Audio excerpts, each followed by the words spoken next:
Hello दोस्तों, स्वागत है आप सभी का हमारे चैनल अपडेट्स दैट मैटर्स में। तो दोस्तों, जैसा कि आप सभी को पता ही है कि हम आपकी जो लेखपाल भर्ती से रिलेटेड जो डॉक्यूमेंट वेरिफिकेशन को लेकर डिफरेंट टाइप्स की क्वेरीज हमें मिली थी, हम उनका रिप्लाई करने की कोशिश कर रहे हैं। तो उसी क्रम में आज हमारे पार्ट 2 है।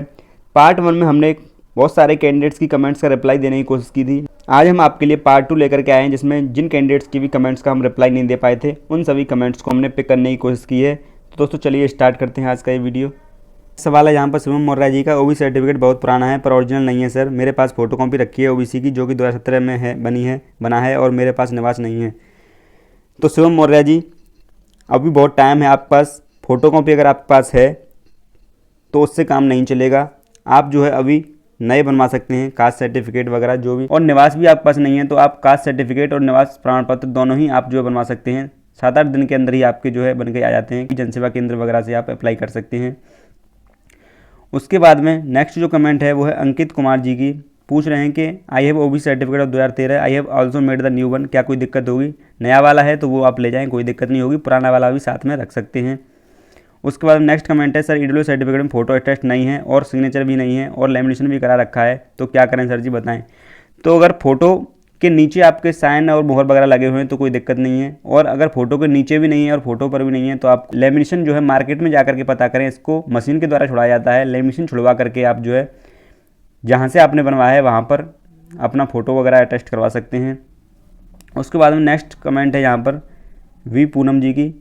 बोल रही हैं पापा के आधार में नेम अलग और मार्कशीट में थोड़ा चेंज है, दोनों मार्कशीट पर तो सेम है बट आधार में चेंज है थोड़ा।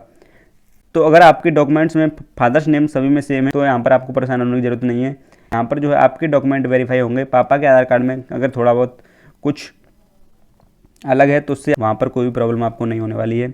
उसके बाद में नेक्स्ट कमेंट है, सर हमें याद नहीं है कि कौन सी जाति और निवास प्रमाण पत्र अपलोड किए थे, क्योंकि मेरे पास प्रिंट आउट नहीं है, सर बताएं क्या करें।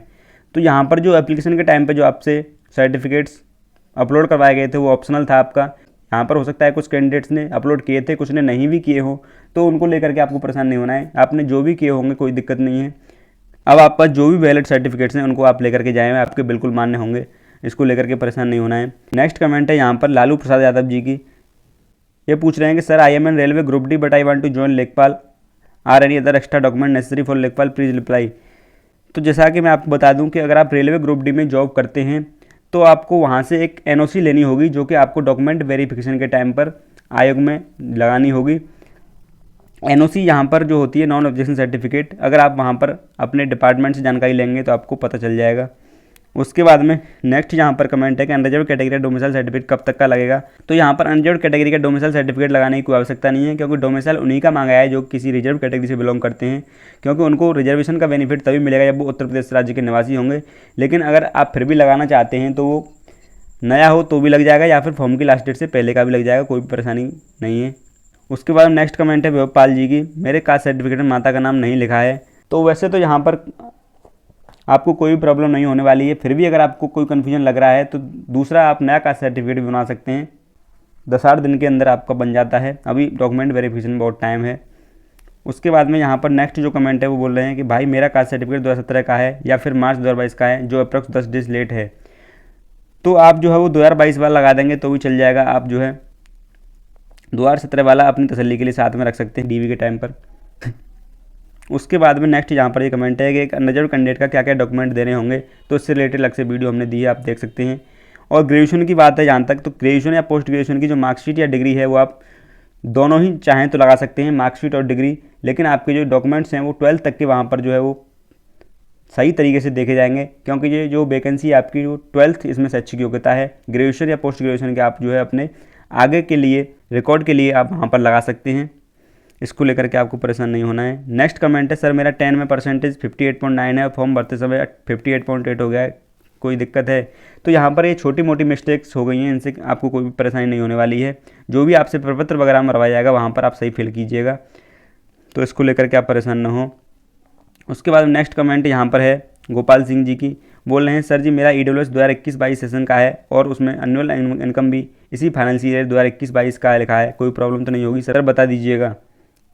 तो बिल्कुल गोपाल सिंह जी, आपको यहाँ पर प्रॉब्लम हो सकती है और हो सकता है कि आपको प्रोविजनल में डाल दिया जाए, क्योंकि यहाँ पर जो आपका वित्त वर्ष है वहाँ 2021-22 लिखा होना चाहिए, और जो आपकी इनकम है वो 2020-21 की बेस पर होना चाहिए। तो यहाँ पर अगर आपके सर्टिफिकेट में इस तरह की कोई गलती है तो आप अभी टाइम है सुधरवा सकते हैं।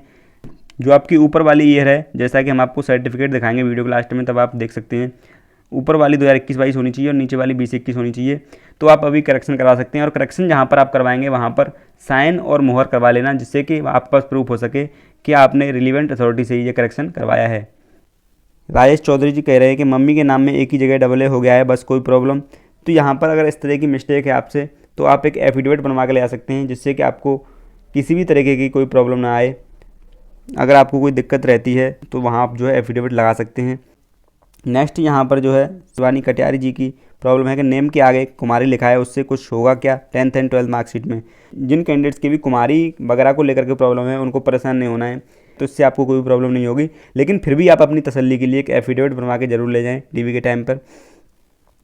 नेक्स्ट यहाँ पर है, हाय सर, स्कूल मेरी हाई स्कूल की मार्कशीट ओरिजिनल खो गई है, मैंने डुप्लीकेट हस्तलिखित बनवा ली थी 2017 में, क्या वो मान्य है? तो अगर आपकी मार्कशीट खो गई थी और आपने डुप्लीकेट बोर्ड वगैरह से बनवाई है तो आपकी बिल्कुल वैलिड है, आपको उसको लेकर के परेशान होने की ज़रूरत नहीं है। नेक्स्ट कमेंट है, सर आधार कार्ड में मिस्टेक है। तो अगर जिनकी भी आधार कार्ड में मिस्टेक है वो आधार कार्ड में मिस्टेक अपनी सुधरवा सकते हैं, 7 से 8 दिन के अंदर ही अपडेट हो जाता है। अभी आपके डीबी में भी काफ़ी टाइम है। नेक्स्ट है, भैया ओबीसी कास्ट सर्टिफिकेट 6 अक्टूबर 2022 का है, चलेगा? तो बिल्कुल चलेगा, कोई आपको परेशान होने वाली बात नहीं है। नेक्स्ट कमेंट है, बस ये बताओ अगर ईडब्ल्यूएस सर्टिफिकेट ओल्ड या न्यू है देन द गिवन डेडलाइन, तो क्या कैंसिल हो जाएगा सिलेक्शन, या अनरिजर्व में सिलेक्शन पॉसिबल है? अगर अनरिजर्व की मेरिट क्वालिफाइड कर लेते हैं तो मेरा 80+ अनरिजर्व है, बहुत टेंशन में हूँ लास्ट ईयर से भाई। तो दमरेट जी, अगर आपकी ईडब्ल्यूएस सर्टिफिकेट जो है वो 1 अप्रैल 2021 से लेकर के 28 जनवरी 2022 के बीच का नहीं है, उससे कुछ पुराना है या फिर उसके बाद का है, तो इसको लेकर के आप परेशान न हो, क्योंकि अगर आप वैलिड ईडब्ल्यूएस सर्टिफिकेट नहीं शो कर पाते हैं तो आपको यूआर मान लिया जाएगा। अगर आप अनरिजर्व की कट ऑफ क्वालिफाई करते हैं तो आपको अनरिजर्व कैटेगरी की सीट पर सिलेक्शन का मौका मिलेगा। उसके बाद में नेक्स्ट यहाँ पर कमेंट है, भाई मेरा कास्ट सर्टिफिकेट या तो डेट के बाद का है या तो फिर 2012 का है, कौन सा लेकर जाऊँ? तो 2012 वाला आपको ज़्यादा पुराना हो जाएगा, आप नया जो है वो लेकर के जाएँ। तो दोस्तों इतना ही रखते हैं आज की इस वीडियो में। उम्मीद है आपको सारी बातें समझ में आ गई होंगी, और कुछ कैंडिडेट्स के जो है लगभग सेम क्वेश्चन ही थे जिनकी कमेंट्स हमने यहाँ पर पिक नहीं की है। तो अगर वो ये दोनों पार्ट देखेंगे तो उनके अपने डाउट का जो है सलूशन यहीं से देखने के लिए मिल जाएगा। और इसका हम एक लास्ट पार्ट और आपके सामने लेकर के आएंगे, जिसमें कुछ कैंडिडेट्स की नई नई क्वेरीज हैं, उनको भी हम रिप्लाई देने की कोशिश करेंगे अपनी तरफ से। और साथ में ही हम जो ईडब्ल्यूएस सर्टिफिकेट से रिलेटेड जो समस्या है कि कहाँ पर 2021-22 होना चाहिए, कहाँ पर 20-21 होना चाहिए, तो उसका फॉर्मेट भी हम आपको उस लास्ट पार्ट में आपको दिखाएंगे। और साथ ही जो एफिडेविट आप लोगों को बनवाना है, कोई भी डॉक्यूमेंट वगैरह में मिस्टेक है छोटी मोटी, तो उससे रिलेटेड जो एफिडेविट का फॉर्मेट आपको किस तरीके से बनवाना है उसको भी हम दिखाने का उसमें प्रयास करेंगे। और दोस्तों आप सभी से एक रिक्वेस्ट है कि जिन्होंने भी हमारे चैनल को अभी तक सब्सक्राइब नहीं किया है वो सब्सक्राइब जरूर कर लें, क्योंकि इसी से हमें मोटिवेशन मिलता है। इतना ही था इस वीडियो में। Thank you so much.